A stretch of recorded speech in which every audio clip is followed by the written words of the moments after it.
जैसा कि आप सब जानते हैं कि बीते बुधवार 5 अगस्त 2020 को अयोध्या में भारतीय प्रधानमंत्री नरेंद्र मोदी द्वारा राम मंदिर बनाने के लिए भूमि पूजन और शिलान्यास हुआ। लेकिन यह बात तो भारत का बच्चा बच्चा जानता है। लेकिन इस वीडियो में मैं आपको ऐसी बातें बताऊंगा कि बच्चा तो दूर बड़े बड़ों को भी इन बातों का नहीं पता होगा। अगले कुछ मिनटों में मैं आपको 492 साल की पूरी हिस्ट्री बताऊंगा कि कब कब क्या क्या हुआ।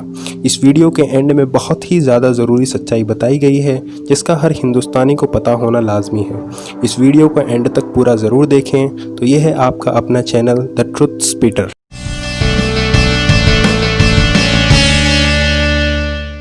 1528 में बाबर के कहने पर मीर बकी ने मस्जिद का निर्माण करवाया जिसका नाम बाबरी मस्जिद रखा गया।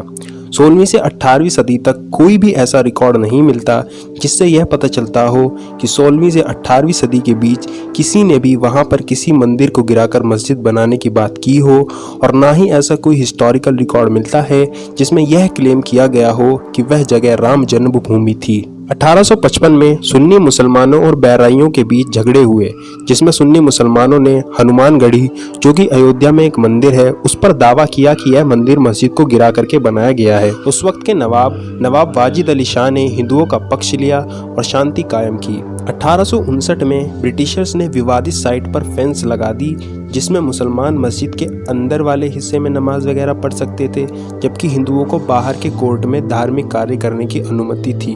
1885 में महंत रघुबीर दास ने बाबरी मस्जिद के बाहर वाले कोर्टयार्ड में एक चबूतरा बनाने की परमिशन मांगी, जिसे बाद में एक लोकल कोर्ट द्वारा खारिज कर दिया गया। मार्च 1934 में बाबरी मस्जिद विवाद ने एक बार फिर से तूल पकड़ा और हिंदू मुस्लिम दंगे हुए जिसमें बाबरी मस्जिद के गुंबद सहित कई नुकसानात बाबरी मस्जिद को पहुंचाए गए।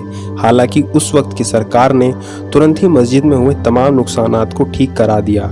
1938 से 1947 तक शिया और सुन्नी वक्फ बोर्ड बाबरी मस्जिद पर अपना हक पाने के लीगल लड़ाई करते रहे जिसमें सुन्नी वक्फ बोर्ड को जीत मिली। 22 दिसंबर 1949 हिंदू महासभा के कुछ कार्यकर्ताओं ने रात में चोरी छुपे बाबरी मस्जिद के अंदर श्री राम की मूर्तियां रख दी।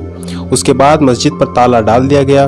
उस वक्त वहां के डिस्ट्रिक्ट मजिस्ट्रेट के नायर थे जिन्होंने मस्जिद के अंदर से मूर्तियां हटाने की मांग को साफ तौर पर ठुकरा दिया, और इसके लिए उन्होंने कारण यह दिया कि अगर वे ऐसा करते हैं तो इससे दंगे भड़कने का अंदेशा है।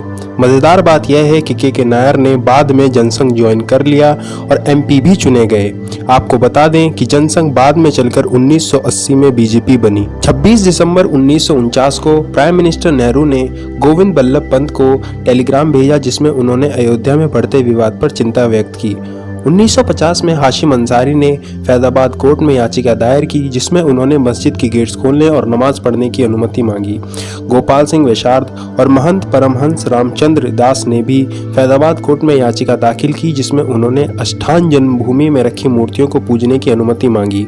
कोर्ट ने बाहर से पूजा करने की अनुमति तो दे दी लेकिन अंदर वाले हिस्से को खोलने की इजाजत नहीं दी, और एक इंतरिम जंक्शन ने एक पुजारी को भी अंदर जाकर पूजा करने की अनुमति दे दी, लेकिन बाकियों की एंट्री बंद रही। 1959 में निर्मोही अखाड़ा द्वारा फैजाबाद कोर्ट में तीसरी याचिका दायर की गई जिसमें महंत भास्कर दास ने लीड किया। निर्मोही अखाड़ा ने विवादित भूमि पर अपना हक जताया और वहां पर पूजा कंडक्ट कराने की मांग की।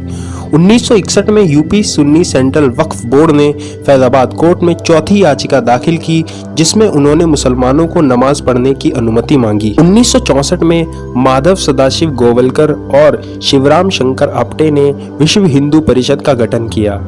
1980 में जनता पार्टी के डिसोल्यूशन के बाद 6 अप्रैल 1980 को भारतीय जनता पार्टी का गठन हुआ। 1981 में यूपी सुन्नी सेंट्रल वक्फ बोर्ड ने भूमि पर स्वामित्व को याचिका दायर की। 1984 में राम मंदिर बनाने को लेकर कई सारे हिंदू ग्रुप्स ने कमेटी बनाई जिससे राम जन्मभूमि मूवमेंट ने जन्म लिया, और इस मूवमेंट को लीड किया BJP लीडर लाल कृष्ण आडवाणी ने। अप्रैल 1984 में हिंदू विश्व परिषद ने एक धर्म संसद की। दरअसल यह सभा इसलिए की गई थी क्योंकि तमिलनाडु के एक गांव मीनाक्षीपुरम में 1981 में 400 से 800 दलित परिवारों ने इस्लाम धर्म अपना लिया था। यह सभा को VHP के joint general secretary Ashok Singhal ने लीड किया जिसमें राम मंदिर को फिर से बनाने की मांग उठाई गई। 25 सितंबर 1984 को बिहार के सीतामढ़ी से दिल्ली के लिए श्री राम जन की यात्रा निकली। इसके अलावा यूपी से भी 6 और ऐसी ही यात्राएं निकाली गई। नवंबर 1984 इंदिरा गांधी की हत्या के बाद 9वें लोकसभा चुनाव हुए, जिसमें बीजेपी को 541 में सिर्फ 2 सीटों पर ही जीत मिली। बीजेपी के हिंदुत्व की पॉलिटिक्स फेल हो गई और चुनावी नतीजों में साफ हो गया कि उनका राम जन्मभूमि मूवमेंट उनका वोट बैंक नहीं भर पाया। 1984 में कांग्रेस की 414 सीटों पर एक तरफा जीत हुई। 1 फरवरी 1986 को डिस्ट्रिक्ट जज ने आदेश दिया कि बाबरी मस्जिद के गेट्स खोले जाएं और हिंदुओं को वहां पर पूजा अर्चना करने की अनुमति दे दी। इसके विरोध में मुसलमानों ने बाबरी मस्जिद एक्शन कमेटी का गठन किया। इतिहासकार रामचंद्र गुहा का कहना है कि यह साफ तौर पर स्पष्ट है कि जज का ऑर्डर कहीं और से नहीं बल्कि पीएम के ऑफिस से आया था। उनका कहना है कि लोकल प्रकाशन को पहले ही पता था कि जज क्या फैसला सुनाने वाले हैं, क्योंकि जज के फैसला सुनाने के आधे घंटे के भीतर ही मस्जिद के ताले खोल दिए गए और दूरदर्शन की एक टीम भी वहां पहले से मौजूद थी। राजीव गांधी उस वक्त प्राइम मिनिस्टर थे और उन्होंने यह दांव हिंदुओं को खुश करने के लिए खेला, क्योंकि उस वक्त उनकी सरकार भ्रष्टाचारों के आरोपों से बुरी तरह जूझ रही थी। हिंदू पार्टी को खुश करने के बाद कुछ महीने बाद ही राजीव गांधी ने यही दांव मुसलमानों पर भी खेला। 1986 में लाल कृष्ण आडवाणी बीजेपी के प्रेसिडेंट बने। 14 अगस्त 1989 को इलाहाबाद हाईकोर्ट ने बाबरी मस्जिद मामले में यथास्थिति बनाए रखने के आदेश दिए। 9 नवंबर 1989 को राजीव गांधी की सरकार ने विश्व हिंदू परिषद को शिलान्यास करने यानी विवादित जमीन पर राम मंदिर फाउंडेशन स्टोन रखने की अनुमति दे दी। 25 सितंबर 1990 को लाल कृष्ण आडवाणी सोमनाथ से अयोध्या के लिए राम मंदिर बनाने की मांग को लेकर रथ यात्रा लेकर निकले। लाल कृष्ण आडवाणी और वीएचपी के लीडर अशोक सिंघल दोनों को बिहार के समस्तीपुर में अरेस्ट कर लिया गया। उस वक्त बिहार के चीफ मिनिस्टर लालू प्रसाद यादव थे। 30 अक्टूबर 1990 को अयोध्या में बाबरी मस्जिद को जा रहे कार सेवकों के जत्थे का पुलिस के साथ टकराव हुआ, जिसमें कम से कम 20 कार सेवक मारे गए। मुलायम सिंह यादव उस वक्त यूपी के चीफ मिनिस्टर थे। इस घटना के बाद यूपी में एक के बाद एक कई धार्मिक टकराव हुए। रथ यात्रा के बाद बीजेपी ने वीपी सिंह की सेंट्रल गवर्नमेंट से अपना समर्थन वापस ले लिया। 1991 लोकसभा चुनाव में बीजेपी दूसरी सबसे बड़ी पार्टी बनकर उभरी और 121 सीटें जीती, मगर केंद्र में कांग्रेस की सरकार बनी और नरसिम्हा राव प्रधानमंत्री बने। 1991 में यूपी में हुए चुनाव में बीजेपी ने जीत दर्ज की और कल्याण सिंह मुख्यमंत्री बने। 6 दिसंबर 1992 को लगभग 1.5 लाख लोग अयोध्या में बाबरी मस्जिद के पास एक रैली में बीजेपी और विश्व हिंदू परिषद के लीडर्स का भाषण सुनने पहुंचे, जहां पर लाल कृष्ण आडवाणी और मुरली मनोहर जोशी भी मौजूद थे। कुछ देर बाद ही बाबरी मस्जिद पर भीड़ टूट पड़ी और बाबरी मस्जिद को कुछ ही घंटों में ध्वस्त कर दिया गया। यूपी गवर्नमेंट ने सुप्रीम कोर्ट को आश्वासन दिलाया था कि वह किसी भी सूरत में बाबरी मस्जिद को नुकसान नहीं पहुंचने देगी, मगर इसके बावजूद बाबरी मस्जिद को शहीद होने दिया गया और तमाम लीडर्स वहां खड़े हुए देखते रहे। बाबरी मस्जिद को शहीद करने के बाद 6 दिसंबर 1992 की शाम में कार सेवकों ने अयोध्या में रह रहे मुसलमानों के घरों में लूटपाट और तोड़फोड़ शुरू कर दी। 18 मुसलमानों की बेदर्दी से हत्या कर दी गई और लगभग वहां रह रहे सभी मुसलमानों के घरों एवं दुकानों को आग लगा दी गई और भारी मात्रा में नुकसान पहुंचाया गया, जिसमें वहां की 23 मस्जिदें भी शामिल थीं। इसके बाद इंडिया के कई भागों में दंगे भड़क उठे, जिसमें 2000 से भी ज्यादा लोगों की मृत्यु हो गई। 16 दिसंबर 1992 को नरसिम्हा राव ने रिटायर्ड हाईकोर्ट जज MS लिबरहान की अगुवाई में लिबरहान कमीशन को इस केस में जांच के लिए गठित किया। इसके बाद कई और चीजें हुई, लेकिन ताकि वीडियो ज्यादा लंबी ना हो और इम्पोर्टेंट चीजें ही आपको बताई जा सकें, इसीलिए मैं आपको डायरेक्ट बताता हूं कि लिबरहान कमीशन ने अपनी रिपोर्ट में क्या कहा। जून 2009 में लिबरहान कमीशन ने 17 साल तक लंबी चली इंक्वायरी के बाद अपनी रिपोर्ट PM मनमोहन सिंह को सौंपी। कमीशन ने अपनी रिपोर्ट में कई बीजेपी लीडर्स अटल बिहारी वाजपेयी, लाल कृष्ण आडवाणी, मुरली मनोहर जोशी, कल्याण सिंह, प्रमोद महाजन, उमा भारती, विजय राजे सिंधिया और विश्व हिंदू परिषद के गिरिराज किशोर और अशोक सिंघल और उस वक्त के शिवसेना चीफ बाल ठाकरे और पूर्व RSS लीडर KN गोविंदाचार्य को बाबरी मस्जिद मामले में दोषी ठहराया। लिबरहान कमीशन ने अपनी रिपोर्ट में कहा कि लीडर्स ने रैली में भड़काऊ भाषण दिए और बाबरी मस्जिद को ध्वस्त करना पूरे तरीके से सोची समझी साजिश थी। वह जनता के द्वारा उठाया गया एकदम से कोई कदम नहीं था, बिल्कुल प्लान करके ये किया गया था। इस रैली से रिलेटेड मैं आपको बहुत ही ज़्यादा इम्पोर्टेंट बातें बताऊंगा, इसीलिए वीडियो में मेरे साथ एंड तक बने रहें। सितंबर 2010 में इलाहाबाद हाई कोर्ट ने विवादित भूमि को 3 इक्वल पार्ट्स में बांट दिया, जिसमें एक हिस्सा विश्व हिंदू परिषद को, एक निर्मोही अखाड़ा को और एक वक्फ बोर्ड को दे दिया गया।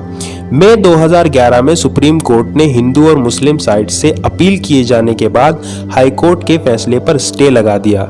मई 2014 को नरेंद्र मोदी की लीडरशिप में बीजेपी की एनडीए कोalition सेंट्रल गवर्नमेंट बनी। पीएम मोदी ने 26 मई 2014 को इंडिया के पीएम के रूप में शपथ ली। 26 फरवरी 2016 को बीजेपी एमपी सुब्रमण्यम स्वामी ने सुप्रीम कोर्ट में बाबरी मस्जिद साइट पर राम मंदिर बनाने को लेकर याचिका दायर की। 20 जुलाई 2016 को बाबरी मस्जिद केस में सबसे बुजुर्ग याचिकाकर्ता मोहम्मद हाशिम अंसारी का 95 साल की उम्र में देहांत हो गया। मार्च 2017 में सुप्रीम कोर्ट ने चीफ जस्टिस जे.एस. खेयर के नेतृत्व में कहा कि चूंकि यह सेंसिटिव और सेंटिमेंटल मामला है तो इसे कोर्ट के बाहर ही सुलझाने की कोशिश की जाए। सुप्रीम कोर्ट ने कहा कि सभी पार्टीज दोबारा से मिलकर इस मामले का शांतिपूर्वक कोई हल निकालने की कोशिश करें। मार्च 2017 में यूपी में बीजेपी चुनाव जीत जाती है और मुख्यमंत्री का पद संभालते हैं हिंदू युवा वाहिनी के संस्थापक योगी आदित्यनाथ। 30 मई 2017 को सीबीआई की एक विशेष अदालत ने लाल कृष्ण आडवाणी, मुरली मनोहर जोशी और उमा भारती के खिलाफ बाबरी मस्जिद को ढहाने की साजिश रचने के इल्जाम में आरोप तय किए, लेकिन अदालत में पेश होने से पहले ही इनको जमानत दे दी गई। 8 जनवरी 2019 को 5 जजेस की एक बेंच बनाई गई, जिसमें chief justice of India Ranjan Gogoi, justice S A. Bobde, justice N V. Ramana, justice U Lalit और जस्टिस डी.वाई. चंद्रचूड़ थे। जनवरी 2019 को लॉयर राजीव धवन ने, जो कि सुन्नी वक्फ बोर्ड की तरफ से थे, उन्होंने सुप्रीम कोर्ट से कहा कि 29 जनवरी को होने वाली हियरिंग से पहले कोर्ट 5 जजेस की बेंच को दोबारा गठित करे, क्योंकि जस्टिस यू ललित, जो कि इस बेंच का हिस्सा हैं, वो अपने कैरियर में बाबरी मस्जिद मामले में आरोपी रह चुके कल्याण सिंह की तरफ से केस लड़ चुके हैं। इसके बाद 5 जजेस की बेंच को दोबारा गठित किया गया और यू ललित की जगह एस.ए. नजीर को शामिल किया गया। मीडिएशन की तमाम कोशिशें नाकाम होने के बाद 2 अगस्त 2019 को chief justice of India Ranjan Gogoi ने कहा कि 6 अगस्त से रोज अयोध्या केस की सुनवाई हुआ करेगी। 8 नवंबर 2019 को सुप्रीम कोर्ट के रजिस्ट्रार ने घोषणा की कि कल यानी 9 नवंबर 2019 को सुबह 10:30 बजे बाबरी मस्जिद पर फैसला सुनाया जाएगा। 9 नवंबर 2019 को सुप्रीम कोर्ट ने अपना फैसला सुनाया और वह जमीन जहां पर कभी बाबरी मस्जिद हुआ करती थी हिंदू पार्टीज को दे दी गई और उसके एवज में मस्जिद के लिए सुन्नी वक्फ बोर्ड को 5 एकड़ जमीन दूसरी जगह दे दी गई और उन्हें ऑप्शन दिया गया कि अगर वह चाहे तो सुप्रीम कोर्ट में इस फैसले के खिलाफ रिव्यू पिटीशन डाल सकते हैं। लेकिन chief justice of India Arvind Bobde की अगुवाई वाली जजेस की बेंच ने सुन्नी वक्फ बोर्ड की रिव्यू पिटीशन को खारिज कर दिया और अयोध्या में राम मंदिर बनाने का रास्ता बिल्कुल साफ हो गया। 9 नवंबर 2019 को सुप्रीम कोर्ट का फैसला भले ही हिंदू पार्टीज के पक्ष में रहा हो, लेकिन 4 बातें ऐसी थी जो सुप्रीम कोर्ट ने भी मानी। पहली ये कि 1949 तक मस्जिद के अंदर नमाज होती थी। दूसरी ये कि 22 दिसंबर 1949 को मस्जिद के अंदर जो हिंदू कार्यकर्ताओं द्वारा मूर्तियां रखी गई वो एकदम गैर कानूनी काम था। तीसरी ये कि मस्जिद गैर कानूनी तौर पर तोड़ी गई। चौथा और सबसे इम्पॉर्टेंट ये कि आर्कियोलॉजिकल सर्वे ऑफ इंडिया सालों तक वहां खुदाई करता रहा, लेकिन कभी कोई ऐसा प्रूफ नहीं मिला जिससे ये पता चलता हो कि वहां पर किसी मंदिर को तोड़ करके बाबरी मस्जिद बनाई गई हो। 6 दिसंबर 1992 इंडियन डेमोक्रेसी के लिए एक काला दिन और इंडियन सेकुलरिज्म के लिए एक काला धब्बा था। अयोध्या में 1992 में जो हुआ वो बिल्कुल प्री प्लान था, सब कुछ सोची समझी साजिश थी। अगर आप उस वक्त वहाँ पर जो कार सेवक मौजूद थे, अगर आप उनके और जो वहाँ पर जर्नलिस्ट मौजूद थे उनके बाद के इंटरव्यू देखें तो आपको हैरानी होगी जानकर कि जिन कार सेवकों ने बाबरी मस्जिद को ढहाया या शहीद किया, उनको 1 महीने पहले से ही ट्रेनिंग दी जा रही थी। और जब वो उस रैली में पहुंचे तो उनके पास हथौड़े, बड़े बड़े हथौड़े थे, यानी कि जिन चीज़ों से बिल्डिंग तोड़ने का सारा सामान वो अपने साथ लेकर के गए थे। अब ये कोई इत्तेफाक नहीं हो सकता। तो ये जो क्लेम करते हैं कि वहाँ पर जनता एकदम से भड़क उठी और एकदम अपनी तरफ से ही उन्होंने वो सब कुछ तोड़ दिया, तो ये सब कुछ बेबुनियाद बातें हैं। क्योंकि जो आप अगर फैक्ट्स पर नज़र डालेंगे तो ये बिल्कुल नदारद नज़र आती हैं। आज की वीडियो में बस इतना ही। अगर आज का वीडियो आपको अच्छा लगा हो तो लाइक करें, वीडियो को शेयर करें और हमारे चैनल को सब्सक्राइब करें।